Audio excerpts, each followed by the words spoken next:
అందరికీ నమస్కారం అండి. ఏ సినిమా సక్సెస్ అయినా నిర్ణయించేది బాక్స్ ఆఫీస్ అందరికీ తెలిసింది. కానీ ఈ సినిమాకు మాత్రం ముఖ్యంగా నేను కంగ్రాచులేట్ చేయాల్సింది ప్రొడ్యూసర్ అండ్ డైరెక్టర్ని. శ్రీనివాస్ గారు సంక్రాంతికి రిలీజ్ చేద్దామని మీరు నిర్ణయించుకున్నారు, సంకల్పించారు, అనుకున్న పని సాధించారు, కాబట్టి మీకు కంగ్రాట్స్ అండి.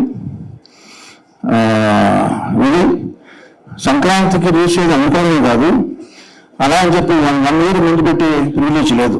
సో జస్ట్ 3 monthsలో దీన్ని ఫాస్టెస్ట్ ప్రొడక్షన్గా ఈ మధ్యకాలంలో చేసి సక్సెస్ సాధించేందుకు మీకు కంగ్రాట్స్. కానీ చిన్న లేట్ ఉండిపోయింది.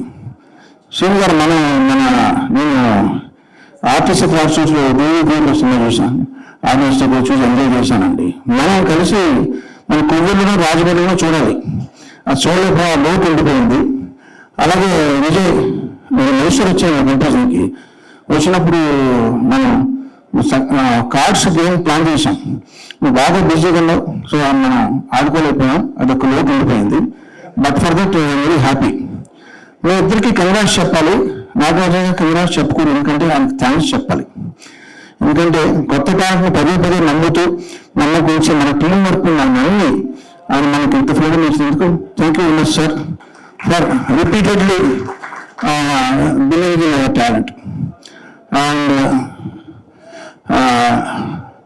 ఈ సినిమా నవరస భరితమైన సినిమాగా వచ్చింది. బట్ అందులో నవరసాలు అంటే ఏడుపు ఉంటుందా, నరేష్ గారు బాగా ఏడిపించారు మమ్మల్ని.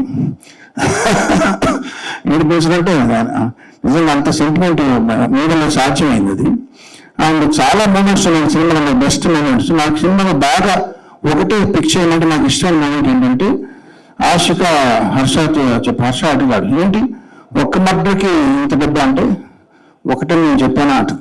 So that was the best అని నాకు బాగా నచ్చింది అది.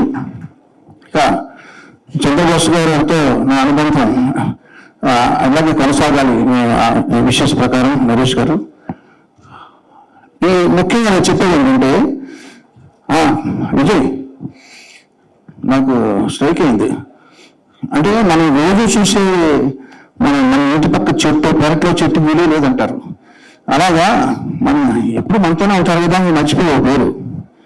మన ప్రీ రిలీజ్ చేయడానికి అంత చక్కగా కండక్ట్ చేసిన సుమారు థ్యాంక్స్ చెప్పడం మర్చిపోయావు. ఓకే, సో నేను చెప్తాను. ఇప్పుడు ఇది 3 నెలలు కంప్లీట్ చేయాలన్నప్పుడు రీ రికార్డింగ్ కూడా నాకు 10 రోజులు ఇచ్చారని చేయమని. మామూలుగా అయితే నాకు రీ రికార్డింగ్ 2 months పడుతుంది, 2 సార్కి 2 months చేశాం. సో దీనికి 2 months చేసే టైం లేదు. ఇప్పుడు ఏం చేయాలి? ఇదివరకు రోజుల్లో నాకు సాంగ్స్ కానీ బ్యాక్గ్రౌండ్ స్కోర్ కానీ 50 మంది ఆర్కెస్ట్రా మినిమం ముందుకు మాతో చేసేవాళ్ళు. రీ రికార్డింగ్ అంటే 3 days. ఇప్పుడు 50 మంది 100 మంది చేసే పని కీబోర్డ్ ప్లేయర్లు అనబడే ప్రోగ్రామర్స్ వాళ్ళు చేయడం మొదలుపెట్టిన తర్వాత, ప్రోగ్రామర్స్ పని ఎంత భారం పడుతుందంటే, నాకు ఒక్క కీబోర్డ్ ప్లేయర్ నాకు నేరుగా చేస్తాడు, జీవన్ తన పేరు. నేను జీవన్ నమ్ముకున్నానంటే, ఓకే థ్యాంక్ యూ. నేను జీవన్ నమ్ముకుంటే ఈ సినిమా వరకు కుక్కతో ఒకటి బాగా రీజనట్టాయి. అంటే జీవన్ కుక్కతో కాదు, Jeevan is very talented, but 10 రోజుల్లో చేయడం అనేది ఇంపాసిబుల్. సో నేను ఏం చేశానంటే, సరే 10 రోజుల్లో ఫినిష్ చేయాలి, నాకు 2 సార్లు 2 months 60 రోజులు పట్టింది. సో మ్యాథమెటిక్స్ ప్రకారం 6 కీబోర్డ్ ప్లేయర్ కావాలి. సో ఇంకా నేను జీవన్తో పాటు 5 రప్పించి వాళ్ళని రోజు తోడు అనమాట. సరే ఎంతైనా వాళ్ళు మనుషులే కదండి. సో వాళ్ళు కొంచెం స్ట్రెస్ ఫీల్ అవుతుంటే వాళ్ళకి పేమెంట్ ఒకటే కాదు, వాళ్ళకి కొంచెం వేరు వాళ్ళని చెప్పి వాళ్ళు ఒకరోజు అసెంబ్లీ లోపల లోకేశ్వరు సాహితీ చాగంటి ఈ సినిమాలో పాటలు పడిన వాళ్ళని రమ్మని ఒక కామెడీగా వాళ్ళ పొగుడుతూ ఒక వీడియో రికార్డ్ చేసి వాళ్ళని చూపించాను. ఏదో పని వ్యక్తులు వాళ్ళకి చిన్న రిలీఫ్ అనమాట. సరదాగా మీరు ఆ వీడియో చూసి మీకు ఇప్పుడు అది విజయ్ చూపిస్తే సార్ మీరు రిలీజ్ చేద్దామండి, మన ప్రమోషన్ బాగుంటుంది అంటే మన పర్సనల్గా చేసుకునేది ఇది వద్దు అన్నాను. బట్ ఇప్పుడు సక్సెస్ అయిన ఆనందంలో ఆ వీడియో మీతో షేర్ చేసుకున్నాను. Thank you very much.